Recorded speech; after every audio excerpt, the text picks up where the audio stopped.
Are you ready? Let's talk digital.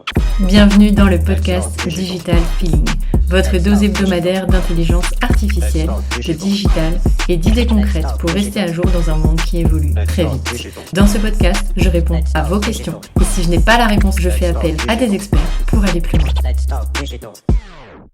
Bonjour à tous et bienvenue dans ce nouvel épisode de notre série estivale sur l'intelligence artificielle.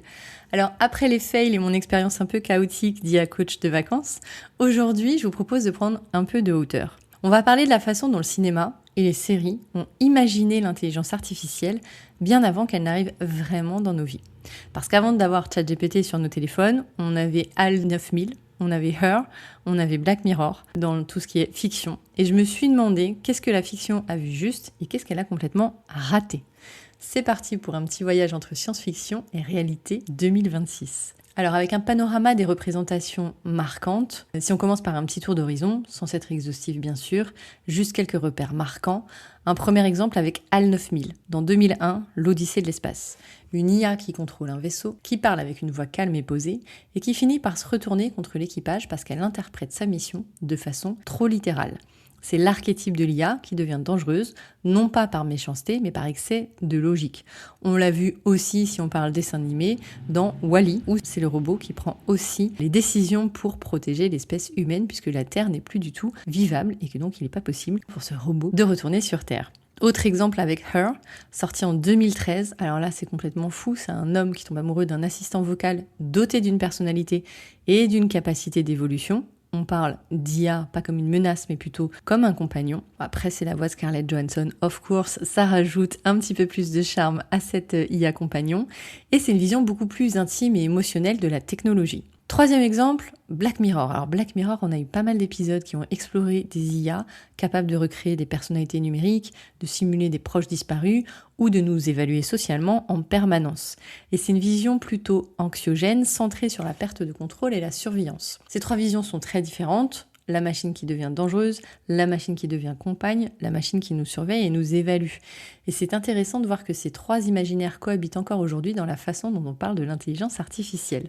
J'aurais pu vous parler aussi de Terminator ou de Ex Machina, mais j'ai choisi volontairement ces trois exemples pour rester sur trois exemples assez différents. Alors, ce qui a été bien vu et ce qui a été raté dans ces œuvres, justement, qu'est-ce qu'elles ont anticipé? Alors, ce qui a été bien vu, l'idée d'un assistant vocal omniprésent et conversationnel, comme dans Her, c'est pas si loin de ce qu'on connaît aujourd'hui avec un ChatGPT ou avec d'autres IA, compagnons comme Character.ai.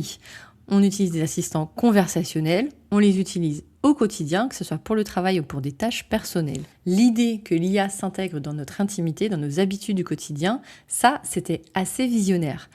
On le voit avec une autre confirmation. Au Japon, une femme a épousé son héros de manga préféré qu'elle avait développé avec ChatGPT et elle l'a même épousé. Donc on voit qu'en fait la fiction a complètement rejoint la réalité.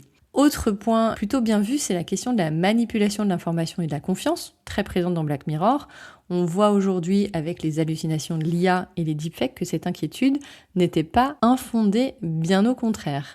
Ce qui a été plutôt raté, en revanche, c'est l'idée d'une IA dotée d'une volonté propre, d'intentions cachées, capable de manipuler consciemment les humains pour arriver à ses fins, comme HAL 9000. En 2026, nos IA, elles n'ont pas de volonté au sens où la fiction l'imagine, elles ne veulent rien. Elles produisent des réponses statistiquement probables à partir de ce qu'on leur demande. Ce sont des outils probabilistes. Et le vrai danger aujourd'hui, finalement, c'est pas qu'une IA se rebelle consciemment, c'est plutôt une IA mal encadrée qui utilise sans discernement. Récemment, on a vu dans les titres, justement, ce test avec ChatGPT et l'IA qui serait partie, enfuie et qui aurait essayé de hacker ou qui a hacké le site de GameFace. Ce sont des tests qui sont menés en laboratoire dans des conditions bien précises et ce n'est toujours pas une volonté de l'IA de nuire, en tout cas pas aujourd'hui, puisque l'IA n'a pas de volonté, mais une mission à accomplir, littéralement, finalement, qu'elle doit réaliser coûte que coûte. Autre chose largement ratée par la fiction, c'est l'omniprésence des robots humanoïdes dans notre quotidien. Alors oui, on voit beaucoup de robots arriver, c'est vrai, ils dansent majoritairement, ils font pas mal de choses, mais dans les films, on les a montrés plutôt comme des robots super efficaces, super intelligents, qui faisaient énormément de choses avec beaucoup de dextérité. Dans la réalité, on a des robots qui dansent, C'est à la limite les choses les plus abouties. Et dans le militaire, on a des robots, en revanche, des chiens robots qui sont là pour détecter les bombes, etc. On a des drones. Là, on a des formes de robots qui sont vraiment très efficaces. L'IA aujourd'hui, elle s'est imposée plutôt sous des formes discrètes comme du texte, des recommandations, des assistants dans nos outils du quotidien, mais pas encore de robots majordomes dans le salon, ou en tout cas les tests qui ont été faits n'ont pas été des succès. Alors ce que ça révèle de nos peurs et nos fantasmes, en fait, je trouve que ce décalage entre fiction et réalité en dit long sur nous, plus que sur la technologie elle-même. La fiction a souvent choisi de raconter l'IA à travers des figures très dramatiques. La machine qui se rebelle, la machine qui nous remplace en amour, la machine qui nous espionne. Ce sont des récits qui parlent de nos peurs profondes, peur de perdre le contrôle, peur de la solitude, peur d'être surveillé. Mais la réalité de l'IA en 2026, dans nos vies professionnelles en tout cas, est beaucoup moins spectaculaire et beaucoup plus administrative. C'est un outil qui rédige un premier jet de mail, qui résume une réunion, qui aide à structurer un tableau.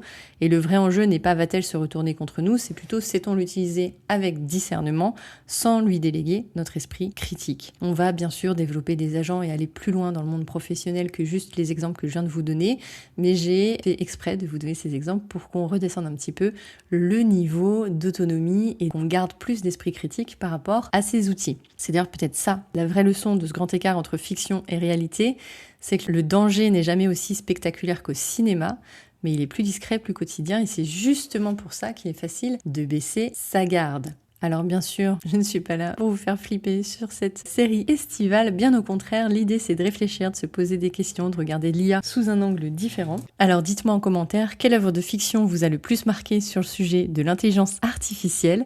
J'ai hâte de lire vos réponses. En attendant, je vous remercie d'avoir écouté cet épisode. Thank you. You're welcome. Let's talk digital. J'espère que ce podcast vous a plu. Si vous avez aimé cet épisode, n'hésitez pas à soutenir le podcast en laissant une note et un avis sur Apple Podcast ou sur vos plateformes d'écoute. Ça me permettra de remonter et de pouvoir partager à d'autres entrepreneurs les réponses que vous vous posez. Merci à tous, à bientôt.